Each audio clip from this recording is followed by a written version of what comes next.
حضرت ابوبکر صدیق رضی اللہ تعالیٰ عنہ ارشاد فرماتے ہیں میں حضور کے ساتھ تھا، ایک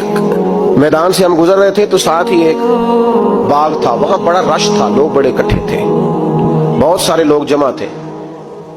نبی پاک صلی اللہ علیہ وسلم نے فرمایا ابوبکر پتہ کرو کیا ہوا۔ جناب صدیق اکبر رضی اللہ تعالیٰ عنہ تشریف لائے اور واپس جا کے عرض کرنے لگے یا رسول اللہ صلی اللہ تعالیٰ علیہ وسلم ایک اونٹ پاگل ہو گیا، لوگوں کو کاٹ رہا ہے، لوگ اس کو گرفتار کرنے کی کوشش کر رہے ہیں، کسی کے ہاتھ میں ڈنڈا ہے، کسی کے ہاتھ میں رسا ہے، کسی کے ہاتھ میں نیزہ ہے، قابو نہیں آ رہا۔ نبی پاک صلی اللہ علیہ وسلم نے فرمایا چلو میں چلتا ہوں۔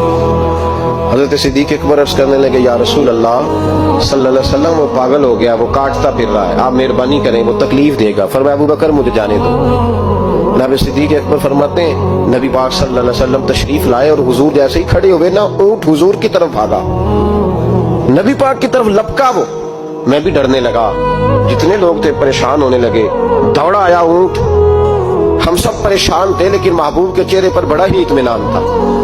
فرماتے اونٹ دوڑا آیا اور سیدھا آ کے اس نے حضور کے قدموں پہ سجدہ کیا، اور جناب صدیق اکبر فرماتے ہیں اس نے حضور کے کان میں کچھ کہا تو نبی پاک کی آنکھوں میں آنسو آ گئے، اس کے دکھ پر۔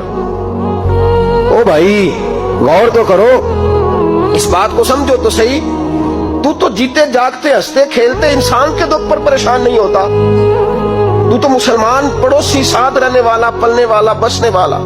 اس کی جوانی لڑک پن بڑھاپا تو نے آنکھوں میں دیکھا، تجھے اس کے دکھ پر پریشانی نہیں ہوتی۔ ایک اونٹ کان میں بولا، اس کیفیت کو سمجھ تو صحیح یار، اس رنگ کو محسوس تو کرو مہربانی اہل زمین پر، خدا مہربان ہوگا عرش بری پر۔ کے کان میں کچھ کہا، حضور رو پڑے، پھر محبوب نے فرمایا رسی لاؤ۔ مالک رسی لایا تو حضور نے اس کے ناک میں نکیل ڈالی، اس نے خاموشی سے ڈلوا دی،